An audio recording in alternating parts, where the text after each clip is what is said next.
मैं हूं सावित्री और आप देख रहे हैं सावित्री सत्या यूट्यूब चैनल। मैं पुनः एक नई टॉपिक को लेकर आई हूं और आज के टॉपिक है 1857 की क्रांति। यह आधुनिक इतिहास का बहुत ही महत्वपूर्ण टॉपिक है 1857 की क्रांति। चलिए देखते हैं आज 1857 की क्रांति को।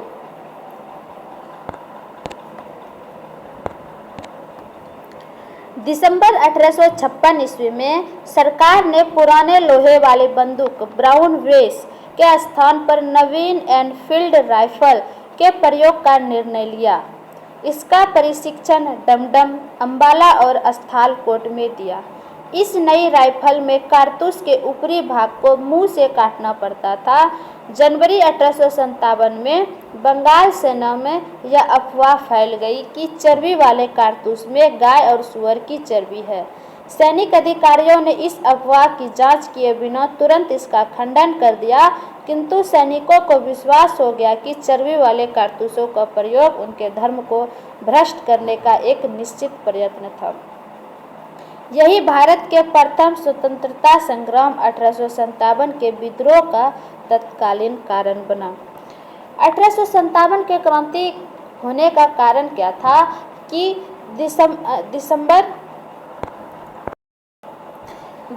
1856 ईस्वी में क्या किया कि पुराने लोहे वाले बंदूक जो ब्राउन बेस थे, इसके स्थान पर नवीन एनफील्ड राइफल का प्रयोग करने लगा। इससे प्रयोग करने से तो सैनिकों को कोई आपत्ति नहीं थी, पर इसमें एक यही खराबी था क्या कि और इसका प्रशिक्षण कहाँ पे करने लगा, वो डमडम में और अंबाला और स्थालकोट में इसका प्रशिक्षण केंद्र बनाया। इस राइफल में बात की थी कारतूस के ऊपरी वाले भाग जो मुंह से काटना पड़ता था। जब गोली चलाना राइफल को जब चलाना पड़ता था तो उसमें क्या करता था, एक चर्बी वाला कारतूस रहता था जिसको दांत से खींचना पड़ता था। अब इससे क्या आता था, सैनिक को पहले पता नहीं था कि ये चर्बी जो है किसका, किस चीज़ का ये चर्बी से बना हुआ है। तो इससे क्या हुआ, जनवरी 1857 में बंगाल सेना में यह अफवाह फैल गई कि चर्बी वाले कारतूस सूअर और गाय के चर्बी है। इसका जो अफवाह है ना, वो जनवरी 1857 में फैल गई कि गाय और सूअर की चर्बी, ये चर्बी बना होता, चर्बी से राइफल के ऊपर वाला भाग बना होता है जिसको हम लोग को दांत से खींचना पड़ता है। अब हिंदू और मुस्लिम में क्या बात है कि हिंदू वाला अगर गाय के चर्बी को खींचे दांत से तो वो समझता है कि गाय को हिंदू लोग अपनी माता के रूप में मानते हैं, तो वो समझने लगता है कि मेरे जो धर्म है उसको नष्ट कर रहे हैं। तो इस पर सैनिक लोग बहुत ही भड़कने लगे और बिना जांच पड़ताल किए ही इस पर बहुत ही खंडन होने लगे, इसको समाप्त करने की बात करने लगे। यही भारत के प्रथम स्वतंत्रता संग्राम 1857 के विद्रोह का तत्कालीन कारण बना। आपसे प्रश्नगत के रूप में पूछेगा कि 1857 की क्रांति का जो तत्कालीन कारण क्या था, तो आपको बताना है कि क्या था। स्वतंत्रता संग्राम के समय तो कारतूस वाले चर्बी को, मतलब इसका क्या था कारण था, मतलब कि चर्बी वाले कारतूस को प्रयोग करना, धर्म को नष्ट करना इस विद्रोह का तत्कालीन कारण बन गया था। इसके आगे चलिए देखते हैं। 29 मार्च 1857 को बैरकपुर में सैनिकों ने चर्बी वाले कारतूसों को प्रयोग करने से इनकार कर दिया। कब इनकार कर दिए थे, तो 29 मार्च 1857 को चर्बी वाले कारतूस को प्रयोग करने में बैरकपुर में क्या किया, वो सैनिक ने इनकार कर दिया कि मैं अब चर्बी वाले कारतूस का प्रयोग नहीं करूंगा।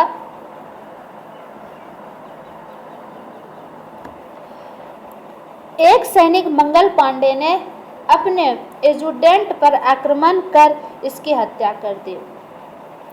ब्रिटिश शासक लोग क्या करने लगे कि इस सब सैनिक पर आधिपत्य जमाने लगे, जबरदस्ती करने लगे, जिससे एक क्रूरता से, गुस्सा से मंगल पांडे ने क्या किया, अपने ही एजुडेंट पर, जो ब्रिटिश शासक थे, मतलब उसके सैनिक थे, ब्रिटिश सैनिक थे, उस पर ही आक्रमण से उसकी हत्या कर दी। वही गोली को मंगल पांडे एक ब्राह्मण जाति से थे, ये सोच रहे थे कि मेरे हिंदू धर्म को नष्ट कर रहे थे, जिससे वो बहुत ही नाराज थे ब्रिटिश सैनिकों से। पर ब्रिटिश सैनिक बहुत ही आधिपत्य आक्रमण रूप से इसको बोलता था कि राइफल को चलाना ही पड़ेगा, जिससे मंगल पांडे गुस्सा में आकर, आक्रमण में आकर उसने क्या किया, अपने ही एजुडेंट पर आक्रमण कर दी और वही गोली को चला दी, जिससे क्या हुआ, एजुडेंट की मृत्यु हो जाती है। अंग्रेजों द्वारा 34वीं NI रेजिमेंट भंग कर दी गई थी।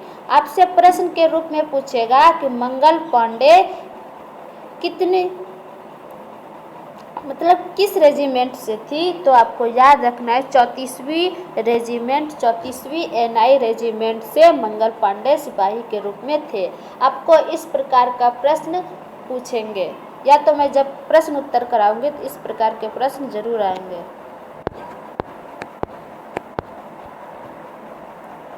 इससे आगे है 1857 की क्रांति का प्रमुख कारण ब्रिटिश साम्राज्य की घिनौनी नीति थी। इसका प्रमुख कारण क्या था कि इसका प्रमुख कारण था ब्रिटिश साम्राज्य की घिनौनी नीति थी। एक कारण भी थी 1857 की क्रांति होने का, जिनसे तंग आकर अंततः विद्रोह का ज्वालामुखी फट पड़ा।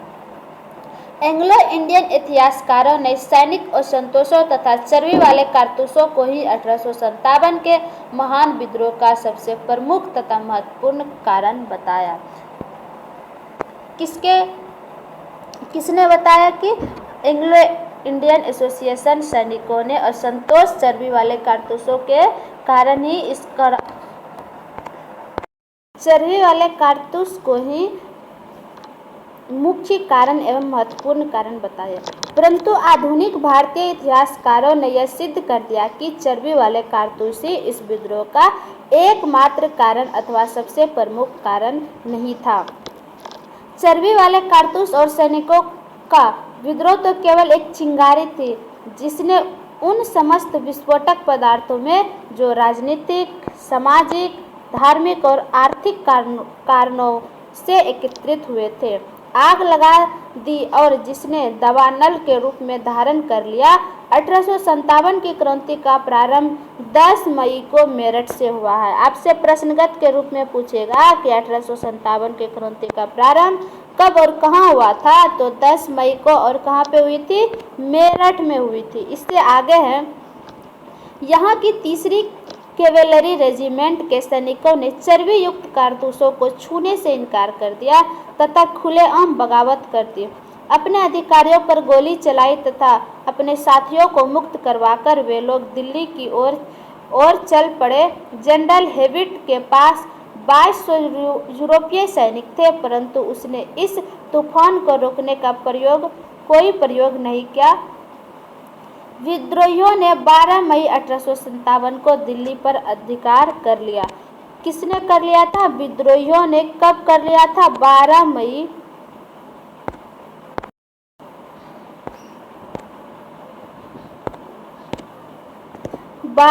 1857 को क्या किया था? दिल्ली पर अधिकार कर लिया था। इस प्रकार सैनिकों का दिल्ली के लाल किला पर पहुंचना पहली घटना थी। और सैनिक कहां पहुंच गए? दिल्ली के लाल किला पर पहुंच गए। 1857 के स्वतंत्रता संग्राम का प्रतीक था कमल और रोटी। आपसे प्रश्नगत के रूप में पूछेगा कि 1857 के प्रतीक के रूप में क्या है, तो प्रतीक के रूप में क्या था? कमल और रोटी। कमल और रोटी 1857 के स्वतंत्रता संग्राम के प्रतीक के रूप में किसका प्रयोग किया करते थे? कमल और रोटी का। तो आपको याद रखना है किसका प्रयोग करते थे। इससे आगे है, बरेली में रुहेलखंड के भूतपूर्व शासक के उत्तराधिकारी खान बहादुर ने 1857 के विद्रोह की रहनुमाई की। मुगल सम्राट बहादुर शाह द्वितीय ने उन्हें वायसराय के पद पर नियुक्त कर दिया। आपसे प्रश्नगत के रूप में यह भी पूछा जा सकता है कि खान बहादुर को किसने वायसराय के रूप पर वायसराय के पद पर नियुक्त किया था? तो कौन थे? मुगल सम्राट कौन थे? बहादुर शाह ने इसे वायसराय के पद पर नियुक्त किया था। किसको? खान बहादुर को। वो कहाँ के थे? बरेली में रुहेलखंड के भूतपूर्व शासक थे। रानी लक्ष्मीबाई, जिसका मूल नाम मणिकर्णी का जन्म 19 नवंबर 1835 को गोलघर में हुआ था। रानी बाई का जन्म कब हुआ था? 19 नवंबर 1835 को गोलघर में, जो वर्तमान में वाराणसी का क्षेत्र है। ये वर्तमान में वाराणसी का क्षेत्र है। उनके पिता मोरोपंत झांसी के महाराजा गंगाधर राव के दरबारी थे। उसके पिता का क्या नाम था? मोरोपंत। मोरोपंत कहाँ के महाराजा के दरबारी थे? तो गंगाराव कहाँ के थे? झांसी के महाराजा थे। इसी के दरबारी थे रानी लक्ष्मीबाई के पिता मोरोपंत। उस समय रानी लक्ष्मीबाई का उम्र 13 वर्ष उम्र थी। 14 वर्ष की उम्र में उसकी विवाह झांसी के महाराजा गंगाधर राव के साथ हो गई। आपसे प्रश्न के रूप में पूछेगा कि रानी लक्ष्मीबाई का विवाह किसके साथ हुआ था? तो गंगाधर राव। गंगाधर कहाँ के राजा थे? तो झांसी के महाराजा थे। इनकी मृत्यु ग्वालियर में हो गई। तो रानी लक्ष्मीबाई की मृत्यु ग्वालियर में हो जाती है। ग्वालियर में ही महारानी लक्ष्मीबाई की समाधि स्थित है। आपसे प्रश्न के रूप में पूछेगा कि रानी लक्ष्मीबाई की समाधि कहाँ स्थित है? तो ग्वालियर में। रानी लक्ष्मीबाई झांसी के अंतिम मराठा राजा गंगाधर राव की विधवा पत्नी थी। जब किसी उत्तराधिकारी के अभाव में राजा गंगाधर राव की मृत्यु हो गई तो डलहौजी ने व्यक्तिगत सिद्धांत के अंतर्गत 1854 ईस्वी में झांसी का ब्रिटिश साम्राज्य में विलय कर लिया था। आपसे यहाँ पे प्रश्न पूछेगा कि व्यक्तिगत का सिद्धांत पहले किसने दिया था? तो डलहौजी ने। और इस सिद्धांत के अंतर्गत वो क्या किया? झांसी को ब्रिटिश साम्राज्य में विलय कर लिया। झांसी में जून 1857 में रानी लक्ष्मीबाई के नेतृत्व में विद्रोह हो गया। विद्रोह का आरंभ हुआ। तब से पूछेगा कि झांसी में 1857 की क्रांति का नेतृत्व किसने किया? तो रानी लक्ष्मीबाई ने नेतृत्व किया था। अंग्रेज जनरल ह्यूरोज से लड़ते हुए 17 जून 1858 ईस्वी को वीरगति को प्राप्त हुई। आपसे प्रश्नगत के रूप में पूछेगा कि रानी लक्ष्मीबाई की जो मृत्यु हुई थी किसके साथ लड़ते हुए? तो ह्यूरोज के साथ लड़ते हुए। कब हुई थी? 17 जून 1857 ईस्वी को हुई थी। और रानी की मृत्यु पर ह्यूरोज ने कहा था कि भारतीय विद्रोहों में यहाँ सोई हुई औरत अकेली मर्द है। ये किसने कहा था? ये कथन को आपको याद रखना है। जब मैं अगले वीडियो में प्रश्न को लेकर आऊँगी तो इस प्रकार के प्रश्न आपको देखने मिलेगा।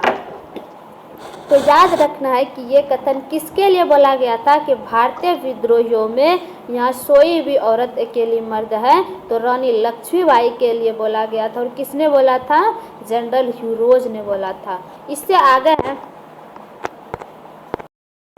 लखनऊ में विद्रोह का प्रारंभ 30 मई 1857 को हुई। लखनऊ में विद्रोह का प्रारंभ कब हुआ? 30 मई 1857 को हुआ। विद्रोह का नेतृत्व बेगम हजरत महल ने किया था। आपसे प्रश्नगत के रूप में आएगा कि विद्रोह का नेतृत्व किसने किया? लखनऊ में विद्रोह कब हुआ? तो 30 मई 1857 को हुआ। इसका नेतृत्व किसने किया? तो बेगम हजरत महल ने किया। उन्होंने अपने अल्पवयस्क बेटे वीरजिस कादिर को नवाब घोषित कर दिया। और क्या किया था? अपने बेटे को ही, वीरजिस नाम के बेटे को कादिर का नवाब घोषित कर दिया तथा प्रशासन की बागडोर अपने हाथ में ले ली। अंत में 21 मार्च 1858 को कैंपबेल ने गोरखा रेजिमेंट की सहायता से लखनऊ पर पुनः अधिकार कर लिया। किसके सहायता से? गोरखा रेजिमेंट के सहायता से 21 मार्च 1858 ईस्वी को लखनऊ पर पुनः अधिकार कर लिया। कानपुर में 5 जून 1857 को नाना साहेब, जो नाना धोंधो पंत को पेशवा मानकर स्वतंत्रता की घोषणा कर दी गई। कानपुर में कब हुआ था? कानपुर में विद्रोह 5 जून 1857, और इसका जो नेतृत्व किसने कर रहा था? नाना साहेब ने कर रहा था, जिसको क्या किया? नाना साहेब को सेनापति या कमांडर इन चीफ के नाम से भी जाना जाता है। आपसे प्रश्नगत के रूप में पूछेगा कि नाना साहेब को और किस नाम से जाना जाता है? तो कमांडर इन चीफ के नाम से भी जाना जाता है।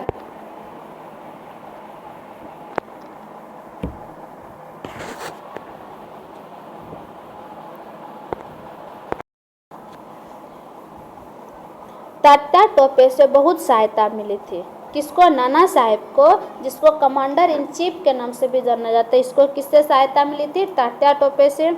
अजीमुल्ला खान नाना साहेब के सलाहकार थे। आपसे प्रश्न के रूप में पूछेगा कि नाना साहेब के सलाहकार कौन थे? तो अजीमुल्ला खान नाना साहेब के सलाहकार थे। और सहायता किससे मिले थे? तो तात्या टोपे से। इन्होंने नाना साहेब के सचिव के रूप में भी कार्य किया। किसके रूप में? सचिव के रूप में कार्य किया। आपसे पूछेंगे कि नाना साहेब के सचिव के रूप में किसने कार्य किया? तो अजीमुल्ला खान नाना साहेब के सलाहकार भी थे और सचिव के रूप में कार्य भी किया। इन्हें क्रांति दूत के नाम से भी जाना जाता है। इन्हें किस नाम से जाना जाता है? क्रांति दूत के नाम से भी जाना जाता है। तात्या टोपे, जिसका शासनकाल 1814 से 1959 तक रहा, रामचंद्र पांडुरंग के नाम से भी जाना जाता है। क्रांति दूत किसे कहा जाता है? नाना साहेब को, ये याद रखना है। और तात्या टोपे को किस नाम से जाना जाता है? तो रामचंद्र पांडुरंग के नाम से भी जाना जाता है। वे 1857 के भारतीय विद्रोह के प्रमुख नेता थे। भारतीय विद्रोह के प्रमुख नेता कौन थे? तात्या टोपे। इसका जन्म महाराष्ट्र में येओला ग्राम में हुआ था। इसका जन्म कहाँ हुआ था? महाराष्ट्र के येओला गांव में हुआ था। उनके एक विश्वसनीय मित्र मान सिंह ने उन्हें धोखा दे दिया था। उसका आपको प्रश्नगत के रूप में पूछेगा कि तात्या टोपे के कौन से मित्र ने धोखा देकर उसको फांसी तक पहुंचाने में उसको दोस्त ने धोखा दे दिया था, जिस वजह से ब्रिटिश सैनिकों ने उसे पकड़ लिया था। ऐसे तात्या टोपे को 1 साल के अंदर तक में नहीं पकड़ा था। उसने धोखा देकर उस समय पकड़वा दिया जब वे पारो के जंगलों में अपने कैंप में शयन कर रहे थे। यहाँ से उन्हें पकड़कर शिवपुरी लाया गया। कहाँ लाया गया था? शिवपुरी लाया गया और सैनिक अदालत में 18 अप्रैल 1859 ईस्वी को फांसी दी गई थी। कब इसको फांसी दी गई थी? 18 अप्रैल 1859 ईस्वी को।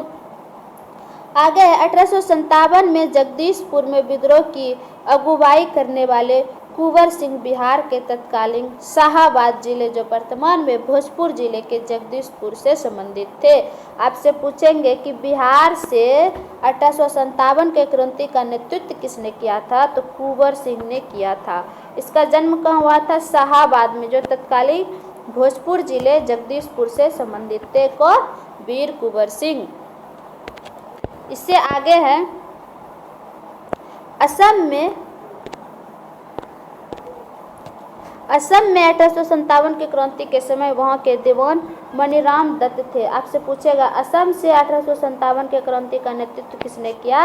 तो मनीराम दत्त। वे वहां के अंतिम राजा के पौत्र कंद पेशवर सिंह के राजा घोषित करके विद्रोह की शुरुआत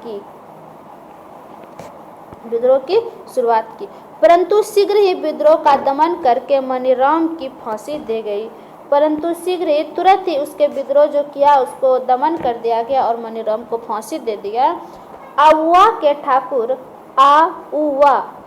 के ठाकुर कुशन सिंह ने 1857 की क्रांति में अंग्रेजों और जोधपुर की संयुक्त सेना को पराजित किया था। किसने? आउवा के ठाकुर कुशन सिंह ने कहाँ कौन से क्रांति को? 1857 की क्रांति को अंग्रेज और जोधपुर की संयुक्त सेना को पराजित कर दी। मौलवी अहमदुल्लाह शाह ने फैजाबाद में 1857 के विद्रोह का नेतृत्व किया। आपसे प्रश्नगत के रूप में पूछेगा कि फैजाबाद में 1857 के क्रांति का नेतृत्व किसने किया? तो मौलवी अब्दुल्लाह शाह ने किया।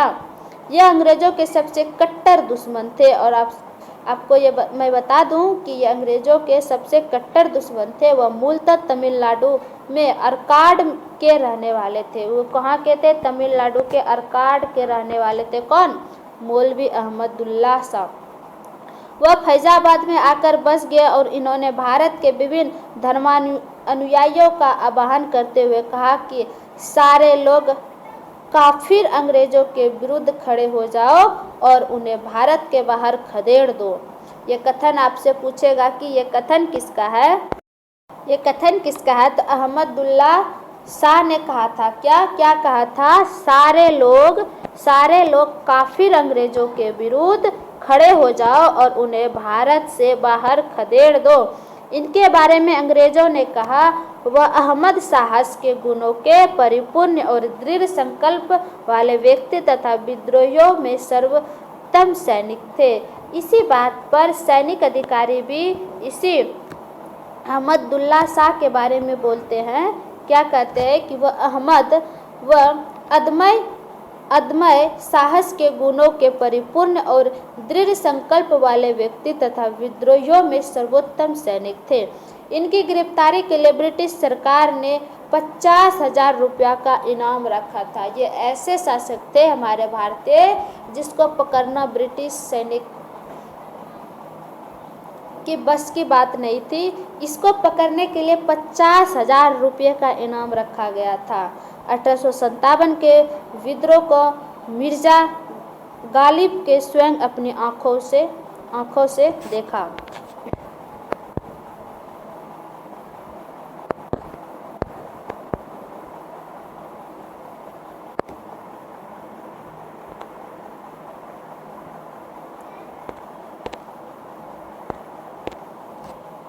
अठारह के विद्रोह को मिर्जा गालिब ने स्वयं अपनी आंखों से देखा था कि इनका जन्म 27 दिसंबर 1797 ईस्वी को आगरा में हुई थी। इसका जन्म कब हुआ था?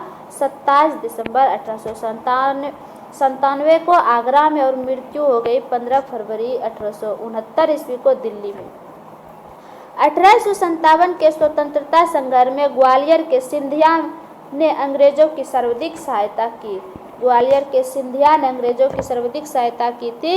यूरोपीय इतिहासकारों ने ग्वालियर के मंत्री सर दिनकर राव और हैदराबाद के मंत्री सालार जंग की राजभक्ति की बहुत सराहना की। संकट के समय कैनिंग ने कहा था कि यदि सिंधिया भी विद्रोह में सम्मिलित हो जाए तो मुझे कल ही विस्तर गोल करना होगा। आप जो था ग्वालियर के सिंधिया अंग्रेजों की सर्वाधिक सहायता की। यूरोपीय इतिहासकारों ने ग्वालियर के मंत्री कौन थे? दिनकर राव और हैदराबाद के मंत्री कौन थे? सालार जंग की राजभक्ति की बहुत सराहना दी। मतलब कि ये जो थे हैदराबाद के दिनकर राव, ग्वालियर के मंत्री दिनकर और हैदराबाद के मंत्री सालार जंग, ये राजभक्ति के बहुत ही सराहनीय थे। मतलब राजभक्ति में बहुत ही लीन थे। अपने राज्य के लिए कुछ भी करने के लिए ये थे, मर मिटते थे। तो संकट के समय कैनिंग ने कहा, इस बात पर कैनिंग ने कहता था कि यदि सिंधिया भी विद्रोह में सम्मिलित हो जाए तो मुझे कल ही विस्तर गोल करना होगा। 1857 का विद्रोह बहुत बड़े क्षेत्रों में फैला हुआ था और इसे जनता का व्यापक समर्थन प्राप्त था। फिर भी पूरे देश को या भारतीय समाज के सभी अंगों तथा वर्गों को यह अपनी लपेट में नहीं ले सका। यहाँ दक्षिण भारत तथा पूर्वी और पश्चिमी भारत के अधिकांश भागों में नहीं फैल सका।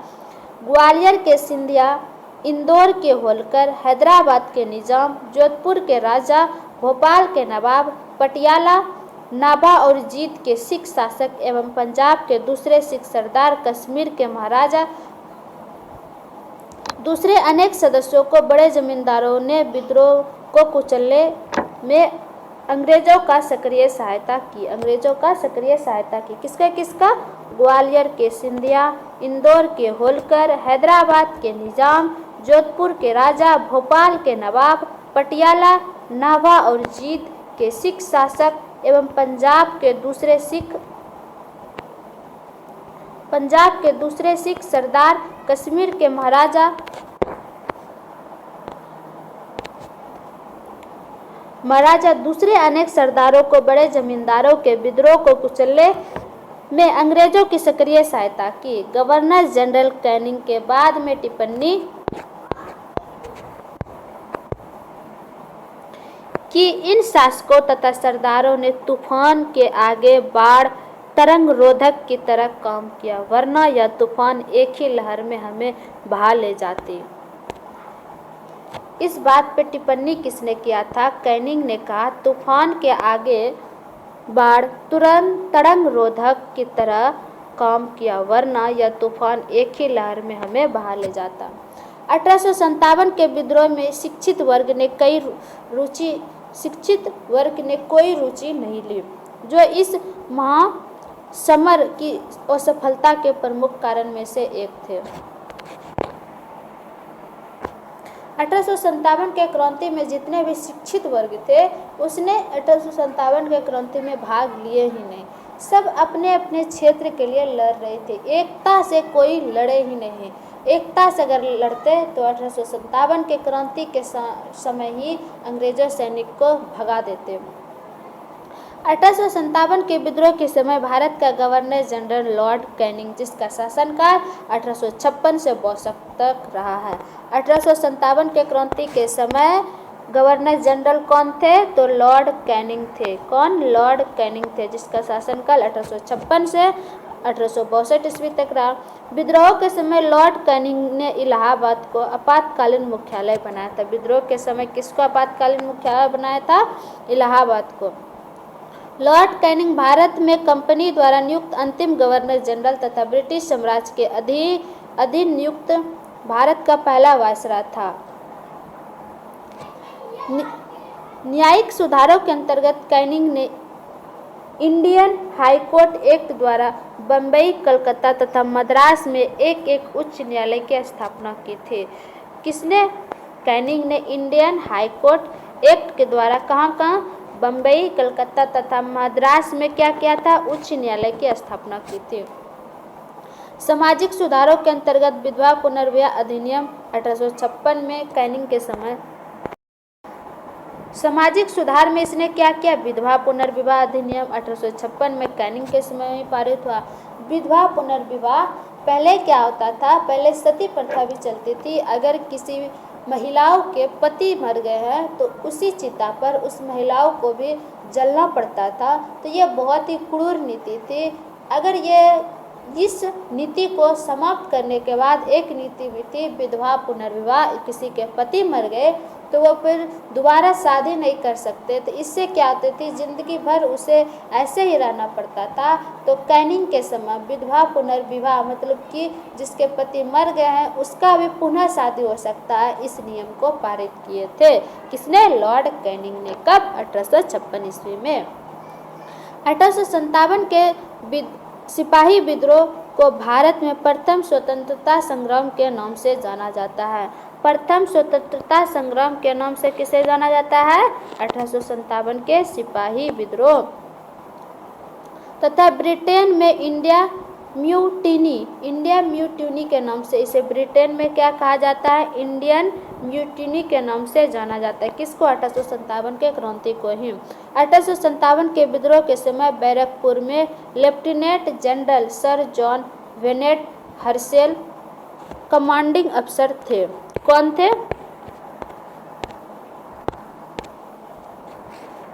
Lieutenant general sir John Bennet Hearsey कौन थे? कमांडिंग अफसर थे। जिस समय भारत में 1857 के क्रांति हुई, विस्कॉन्ट पामस्टन ब्रिटेन के प्रधानमंत्री थे। कौन थे? विस्कॉन्ट पामस्टन ब्रिटेन के प्रधानमंत्री थे। इसका कार्यकाल 1855 से 1858 ईस्वी तक रहा तथा 1859 से 1865 ईस्वी तक था। 1857 के विद्रोह की असफलता का मुख्य कारण किसी सामान्य योजना या केंद्रीय संगठन की कमी थी। विद्रोहियों के नेताओं में कोई संगठन की भावना देखने में नहीं आई। इसके पास किसी सुनियोजित कार्यक्रम का पूर्ण अभाव था। इनमें अनुशासन की कमी थी। कभी कभी वे अनुशासित सेना के बजाय दंगाई भीड़ की तरह व्यवहार करते थे। उसके पास एक भविष्योन्मुख कार्यक्रम, सुसंगत विचारधारा, राजनीतिक परीक्षण तथा भावी समाज और अर्थव्यवस्था के प्रति एक स्पष्ट दृष्टिकोण का अभाव था। 14 सितंबर 1857 को अंग्रेजों द्वारा दिल्ली पर अधिकार कर लिया था। अंग्रेजों द्वारा दिल्ली पर कब अधिकार कर लिया गया था? तो 14 सितंबर 1857 को अंग्रेजों द्वारा दिल्ली पर अधिकार कर लिया गया था। आक्रमण करने के जनरल जॉन निकलसन घायल हुए थे। आक्रमण करने के दौरान जनरल जॉन निकलसन घायल हो गए थे। 23 सितंबर 1857 को इसकी मृत्यु हो गई और 23 सितंबर 1857 को इसकी मृत्यु हो गई। किसकी? जॉन निकलसन की।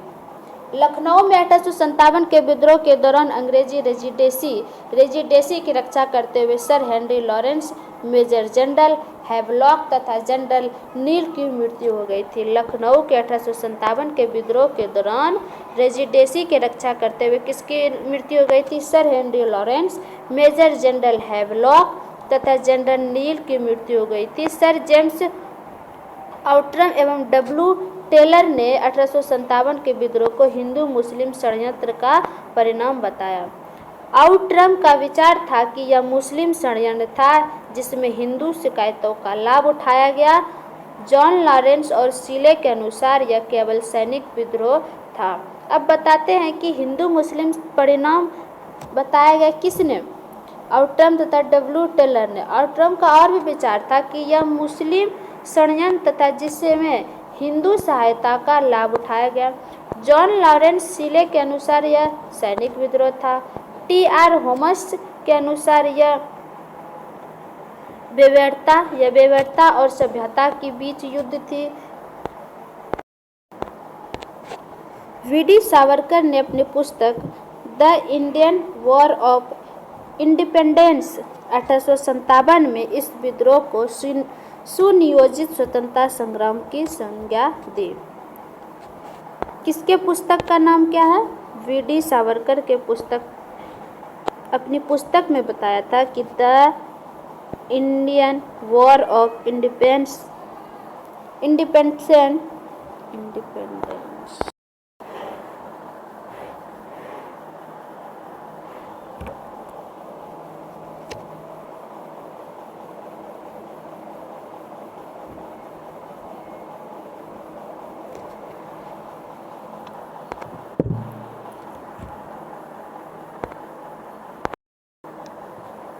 वी.डी. सावरकर ने अपनी पुस्तक the Indian war of independence 1857 में इस विद्रोह के सुनियोजित स्वतंत्रता संग्राम की संज्ञा दी। उन्होंने इसे स्वतंत्रता की पहली लड़ाई कहा तथा 1857 के भारतीय स्वाधीनता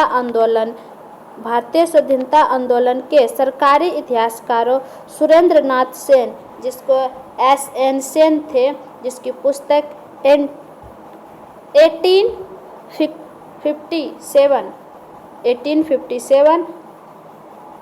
1957 में प्रकाशित हुई।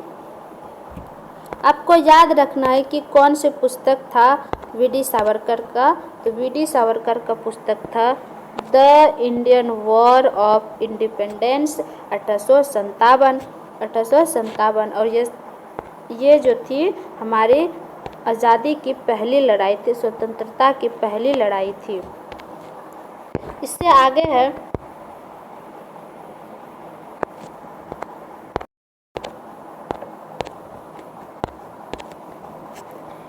असबाब ए बगावत ए हिंद 1859 ईस्वी में प्रकाशित हुई, जिसमें 1857 के विद्रोह के कारणों की चर्चा की गई। भारत सरकार द्वारा R.C. मजूमदार को 1857 के विद्रोह के इतिहास लिखने के लिए नियुक्त किया गया, परंतु सरकारी समिति से अनबन होने के कारण उन्होंने यह कार्य करने से इनकार कर दिया तथा अपनी पुस्तक the sepoy mutiny and the rebellion of 1857 को स्वतंत्र रूप से वर्ष 1957 में प्रकाशित किया। मजूमदार ने ही 1857 के विद्रोह को तथाकथित प्रथम राष्ट्रीय स्वतंत्रता संग्राम नो राष्ट्रीय और नो ही स्वतंत्रता संग्राम था। 1857 के विद्रोह को तथाकथित प्रथम राष्ट्रीय स्वतंत्रता संग्राम नो प्रथम न राष्ट्रीय और न ही स्वतंत्रता संग्राम था। कहा था 1857 के विद्रोह का सबसे महत्वपूर्ण परिणाम महारानी विक्टोरिया की उद्घोषणा थी। यह उद्घोषणा 1 नवंबर 1857 ईस्वी को इलाहाबाद में हुई। कब हुई थी? 1 नवंबर 1857 ईस्वी को किसका उद्घोषणा? महारानी विक्टोरिया का उद्घोषणा हुआ था। 1857 के विद्रोह का महत्वपूर्ण परिणाम था। इलाहाबाद में हुई दरबार में लॉर्ड कैनिंग द्वारा उद्घोषित की गई। किसके द्वारा उद्घोषित की गई थी? लॉर्ड कैनिंग के द्वारा उद्घोषित की गई थी। इसमें भारत में कंपनी के शासन को समाप्त कर दिया। इसमें क्या किया गया था? भारत में कंपनी के शासन को समाप्त कर भारत का शासन सीधे क्राउन के अधीन कर दिया। भारत के शासन सीधे किसके अधीन कर दिया? क्राउन के अधीन कर दिया। इस उद्घोषणा में भारत में ब्रिटिश साम्राज्य के विस्तार पर रोक, लोगों के धार्मिक मामलों में हस्तक्षेप न करना, एक समान कानूनी सुरक्षा सबको उपलब्ध करना आदि शामिल थे।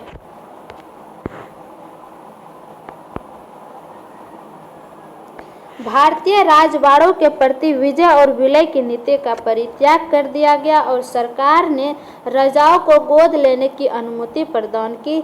तथापि अन्य आवश्यक आश्वासन ब्रिटिश शासन द्वारा पूरे नहीं किए गए तथा 1857 के विद्रोह के दमन के बाद ब्रिटिश सरकार ने भारतीय फौज के नव गठन के लिए जुलाई 1858 में मेजर जनरल जोनाथन पील की अध्यक्षता में एक रॉयल कमीशन पील आयोग का गठन किया। किसके अध्यक्षता में? रॉयल कमीशन की अध्यक्षता की पील आयोग का गठन किया 1857 के मेजर जनरल जोनाथन पील की अध्यक्षता में, जिसने सेना के रेजिमेंटों को जाति, समुदाय और धर्म के आधार पर विभाजित किया। क्या रेजिमेंट को जाति, समुदाय और धर्म के आधार पर विभाजित किया? यूरोपीय सैनिकों की संख्या में 1857 के पूर्व 45,000 थी। यूरोपीय सैनिकों की संख्या जो 1857 के पूर्व 45,000 थी, अब 65,000 कर दी गई। अब कितना कर दी गई? 65,000। भारतीय सैनिकों की संख्या 2,38,000 से घटाकर 1,40,000 कर दी। भारतीय सैनिकों की संख्या 2,38,000 से घटाकर 1,40,000 कर दी गई। बंगाल में यूरोपीय सैनिकों का भारतीय सैनिकों से 1/2 अनुपात रखा गया। बंगाल में यूरोपीय सैनिकों का भारतीय सैनिकों से 1/2 अनुपात रखा गया, जबकि मद्रास तथा बम्बई में यह अनुपात 1:3 रखा गया।